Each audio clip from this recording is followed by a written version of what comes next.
Hello friends, आज हम estate PGT commerce 2021 का कॉमर्स का क्वेश्चन सोल्व करेंगे। इसमें हम जो 60 क्वेश्चंस हैं वो देखेंगे।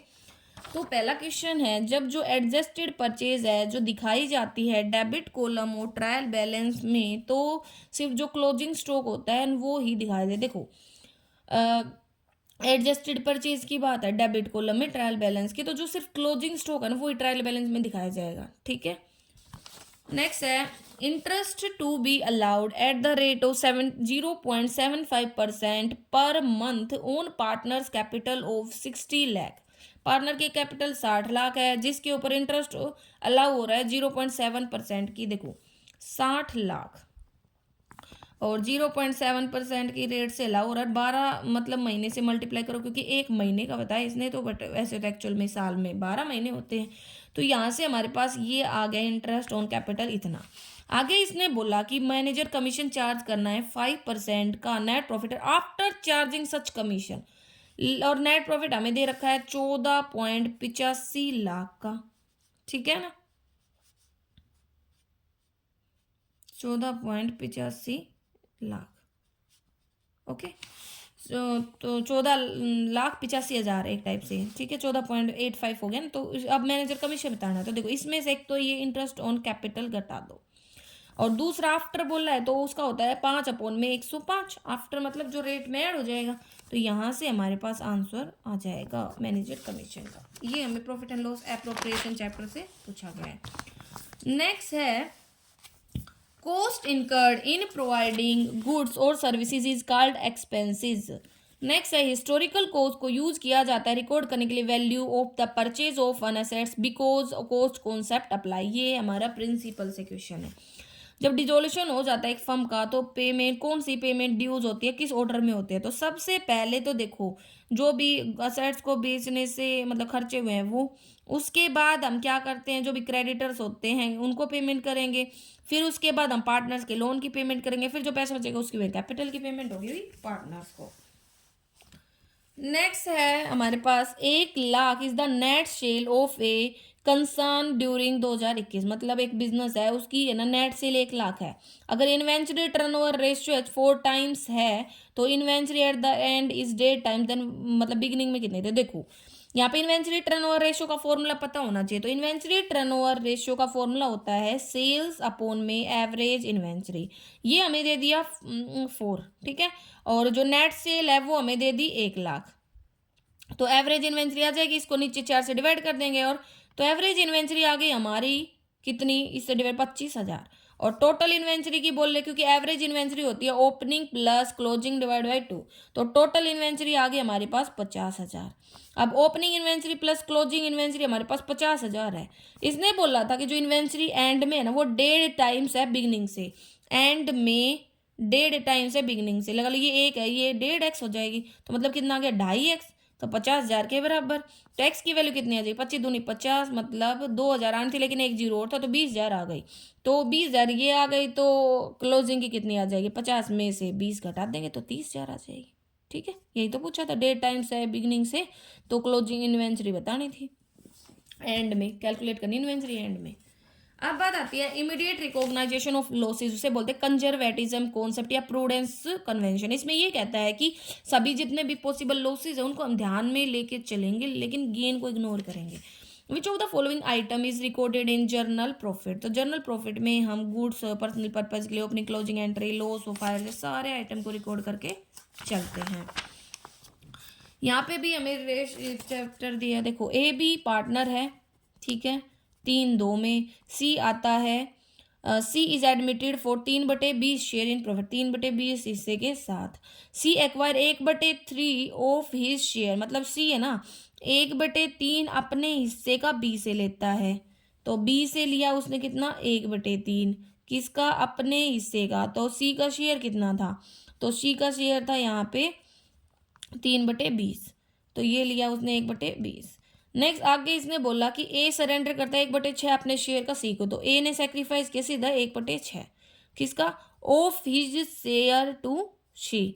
और तो ए का शेयर कितना था, ए का शेयर था 3/5, ऑफ आ जाता है तो मल्टीप्लाई करना ही पड़ेगा। तो दिया 3 दूनी 6, मतलब 1 1/10, 5 दूनी 10।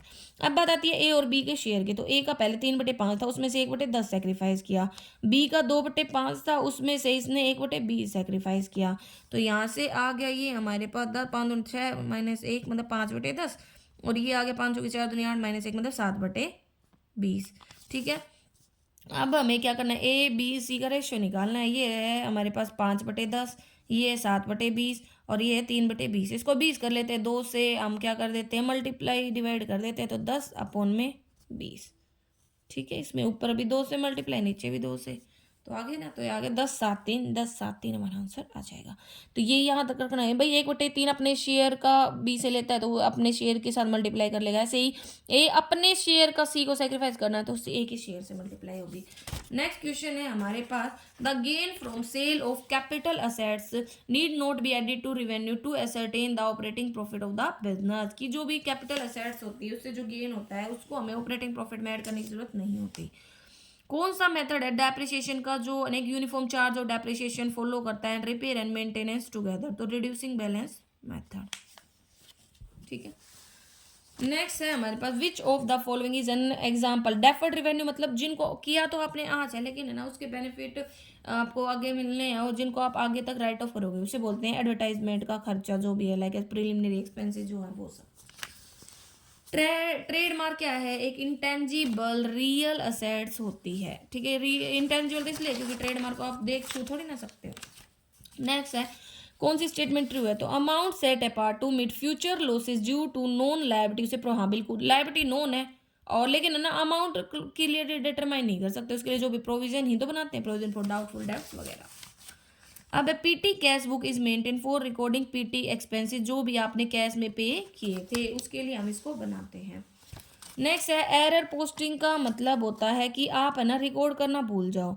तो एरर ऑफ पोस्टिंग मतलब भाई जो गुड्स है सोल्ड किए राम को लेकिन हमने रोंगली डेबिट कर दिया श्याम के अकाउंट में, तो पोस्टिंग में गड़बड़ की। एरर ऑफ कॉस्टिंग का मतलब होता है भाई ज़्यादा या कम दिखा दो। एरर ऑफ प्रिंसिपल का मतलब यही है कि भाई भाई जो भी हमारे रेवेन्यू एक्सपेंडिचर उनको कैपिटल को रेवेन्यू दिखा दो। और एरर ऑफ ओमिशन मतलब जिसको एंट्री ही ना दो बुक। नेक्स्ट है हमारे पास, एक्स सोल्ड करता है गुड्स 20,000 के कैश में और 10% का ट्रेड डिस्काउंट देने के बाद। ठीक है, तो आगे इसने बोल दिया कि 20,000 के गुड्स बेचे हैं कैश में 10% का डिस्काउंट देने के बाद। आगे इसने बोल दिया कि 5% का कैश डिस्काउंट और दिया, तो अमाउंट बतानी है डेबिट होगी जो कैश एंड डिस्काउंट। देखो 20,000 बचे और ट्रेड डिस्काउंट के बाद उसका 5% लेंगे तो मतलब 1,000 हमने क्या दिया कैश डिस्काउंट दिया और 2,000 तो वो वैसे ट्रेड डिस्काउंट था ना इसीलिए। तो यहाँ से हमारे पास डिस्काउंट आ गया 1,000, तो कितने की पेमेंट होगी 20,000 माइनस 1,000 मतलब 19,000 कैश में पेमेंट करनी पड़ेगी। Partnership firm is compulsory dissolve when business become illegal. Goodwill क्या होती है, गुडविल मतलब जब परचेज कंसीडरेशन, ये एक मेथड होता है गुडविल निकालने का। इसमें क्या होता है कि भाई जब जो अमाउंट पे कर रहे हो ना वो ज़्यादा हो जाती है एक्चुअल में जो अमाउंट है उससे मतलब। और सुपर प्रॉफिट का फॉर्मूला होता है एक्चुअल जो एवरेज प्रॉफिट है उसमें से नॉर्मल प्रॉफिट घटा देते हैं तो सुपर प्रॉफिट आता है। नॉर्मल प्रॉफिट क्या होता है, नॉर्मल प्रॉफिट होता है capital employed multiply by normal rate of return. Institutional goodwill मतलब कैट नेचर गुडविल, ये इंपॉर्टेंट है। नेक्स्ट है हमारे पास, एक company can issue 0 coupon rate debenture, partly convertible, secure debenture, हर प्रकार के डिवेंचर इश्यू कर सकती है। सीक्रेट रिजर्व प्रिपेयर किया जाता है कैसे, भाई कैपिटल एक्सपेंडिचर को रेवेन्यू दिखा दो, आउटस्टैंडिंग एक्सपेंसेस है उनको बैलेंस शीट में मत दिखाओ, पीएनएल में मत दिखाओ, लायबिलिटीज को ओवर वैल्यू कर दो। अब ये है हमारे पास, एक grant of 10 lakh to a school for construction of building, मतलब एक ग्रांट दिया गया एक स्कूल को बिल्डिंग बनाने के लिए। चेक रिसीव हुआ था 1 फरवरी 2021 को from that state government. While closing the account none of the amount is use for construction, जब अकाउंट बंद हुए तो कोई भी अमाउंट यूज ही नहीं हुई। तो प्रिपेयर करते time income and expenditure account and balance sheet at the and, इस अमाउंट को हम सिर्फ लायबिलिटी साइड दिखाएंगे क्योंकि कोई खर्चा तो हुआ नहीं है, तो हमारे पास दायित्व भी है ये।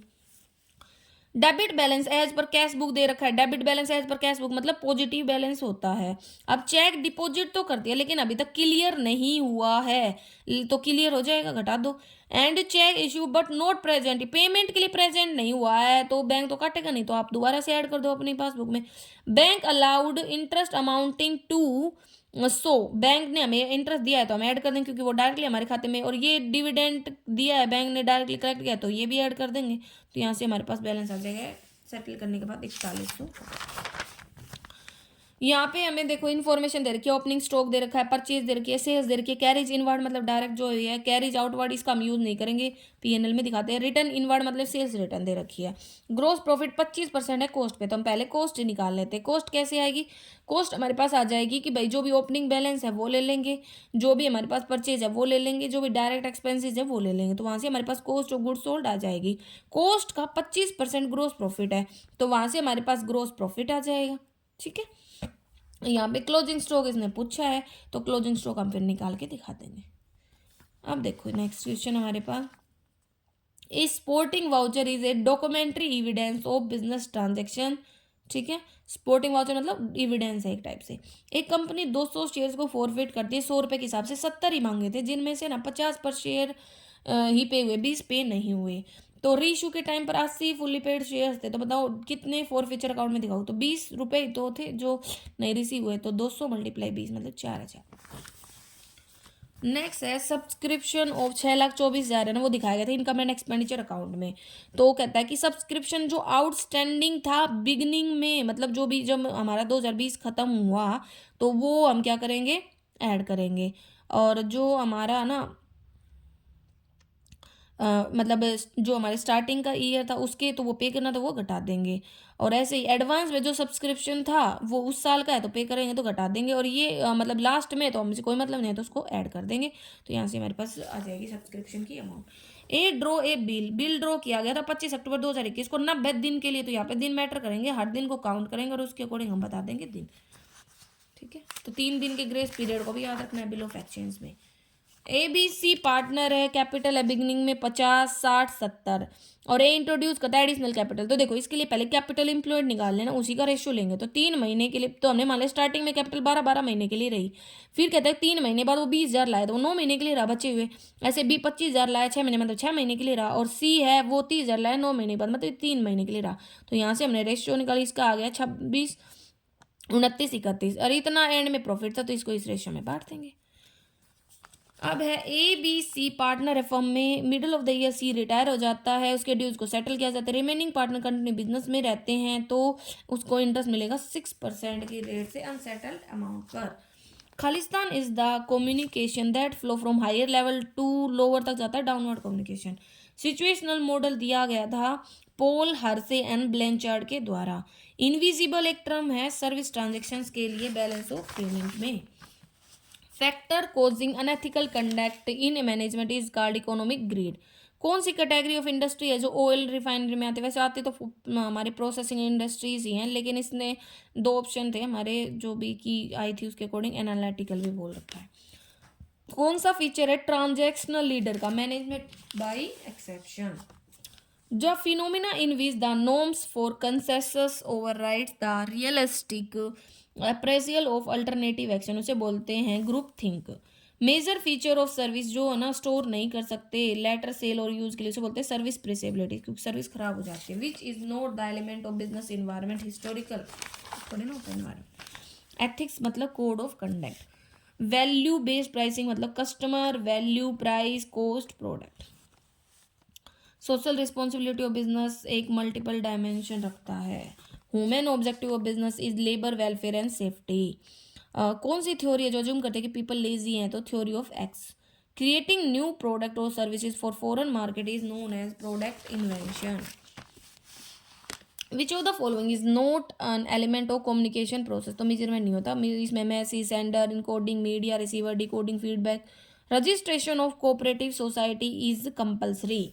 14 principle of management Henri Fayol ने दिए, जिन्हें हम फादर ऑफ एडमिनिस्ट्रेटिव मैनेजमेंट भी बोल देते हैं। पार्टनरशिप एक एग्रीमेंट के कारण बनती है। कौन सा एक फीचर नहीं एम्प्लॉयमेंट का? रिस्क थोड़ी ना होता ना, आप कोई पैसा लगाते हैं। A runner firm that is fighting hard to increase its market share in industry is known and market challenger. Maximum age limit क्या है? Member of national commission for consumer protection के लिए, तो इसमें तो 65 होता है। वैसे देखो डिस्ट्रिक्ट के लिए 65 होती है, स्टेट के लिए 67 और नेशनल के लिए 70 होती है, तो ये ऑप्शन यहाँ पे गड़बड़ है थोड़ा। नेक्स्ट है रिक्रूटमेंट एक पॉजिटिव प्रोसेस होता है, जबकि नेगेटिव होता है selection process. Delegation of authority मतलब ड्यूटीज और अथॉरिटी साइन करना। और किस मैनेजमेंट थिंकर को नोबेल प्राइज मिला था इकोनॉमिक्स में 1978 में? तो ये मिला था हर्बर्ट ए सिमोन को। नेक्स्ट है किसने डेवलप किया था hierarchy of need motivational theory को? अब्राहम मास्लो ने। फिर है modern approach of financial management is effective and efficient utilisation of capital. Management is the development of people not direction of thing. किसने कहा था ये? लॉरेंस एप्ले ने। Internal element that may interfere with the company ability to achieve its objective is called weakness. ये external होते हैं, opportunity and threat. Khalistan is not one of the step of decision making process. Delegation of decision नहीं। Identify करना, problem को analyse करना, implement करना हमारे decision making में आते हैं। तो ये हमारे 60 क्वेश्चन थे। Thank you.